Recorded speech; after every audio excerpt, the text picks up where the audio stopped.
run it up.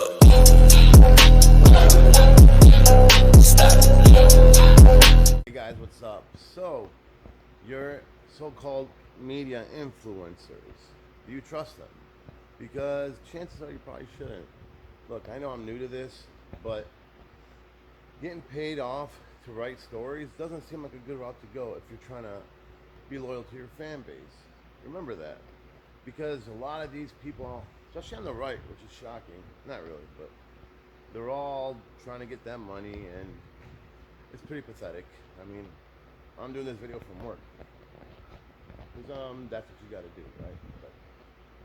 But wait till you hear what I have to say as far as who and why and how much they're making. Now, when you hear this, are you really gonna trust your media influencers? Because everyone's for sale. I'm not for sale. I'll tell you that right now. I don't give a shit. I'm not gonna betray not just my people who do watch, if they do watch, but I'm not gonna betray myself. You know, so I want you guys to remember that. When you see my low views, get it up. Because I'll tell you right now, I would never do that. It's pretty pathetic that they do. And these people are rich too. Don't forget, these people have been already in this business for years. And they're getting up to $7,000, $8,000 a post, and that's just what they report on paper. Remember that. Think about it. So let's say it's election time, you're like, who do I want to vote for? And one of these assholes you thought you could trust feeds you some bullshit information, and that swings your vote. You have to wait another 4 years to make up for that vote. Now, that would piss me off. That's like not just backstabbing someone that has a one-day consequence. That's like saying, F you, I don't give a shit, and live with your mistake because I wanted money. No, that's not how shit should work, and it does piss me off. And here, I'll show you some of these names and some stats, and you can judge for yourself. But it's nothing new, but some people are always skeptics. Oh, no, it's all rumors. Well, I'm going to give you documents, papers, actual proof, and when you hear this, ask yourself, what are you loyal to? Why are you loyal to those assholes if they're not loyal to you? Think about it. They need you more than you need them. Don't forget that. You think, well, I'm just one out of a million viewers. Well, if everyone thinks that way, then nothing gets shit done. But if everyone thinks the other way, I don't need them. Then they go back to whatever the hell they were doing before then, and you get your vote back. So think about it. All right, I'm going to show you right now. Instagram on behalf of Israel.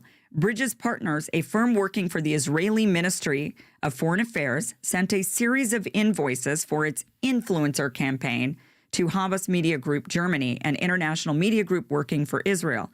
The invoices detailed a sum of $900,000 starting in June and slated to end in November for a cohort of 14 to 18 influencers to create content. The document, which was filed under the Foreign Agents Registration Act, notes that the funding is for both payments for influencers and production, but does not provide a breakdown between the two. When taking into account the administrative production costs through September 16th, legal fees, banking fees, marketing fees, and other projected services noted in a separate document, that leaves an estimated sum of $552,946 for the influencers beginning in June and September of this year.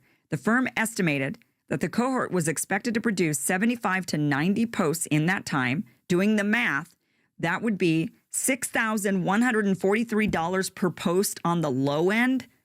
On the high end, each influencer could be making as much as $7,372 per post. So these documents have come out. Now we know they're paying these influencers. I think they're probably paying the influencers to do quadruple. I mean, really, what instead of 75 to 90 posts, it feels like 750 to 900 posts. So my guess is there's a lot more posts that they're really required to do for this money. But they certainly do have a lot of influencers that they're using to flood the internet in a variety of different places. Who are these people? Well, Gen X Girl on Twitter, she's been fantastic following all of this. But this is just a picture of some of the influencers that we know of who are part of this Israel's 8th Front War on Information in America. A lot of these are American citizens, and some of them might have dual citizenship, but at the top of the list there, you've got Emily Austin, Jeremy Abramson, Xavier Durosusos, I'm not sure how to say his name, Ben Soffer, Cam Higbee, Emily Saves America, Destiny Albertrician. CJ Pearson, the list goes on. You've got all these people, many of them being American citizens. Where's the outrage on this? Why, if a list came out like this saying, oh, look at all these influencers that are paid by Russia, this would be a huge scandal. It was a huge scandal for Lauren Chen and Tenet Media. That was massive. They were taking money from Russia and they were paying people. And then obviously the question was, well, then what were they being paid to say? Were they being paid to indoctrinate Americans using Russian money? That was the charge.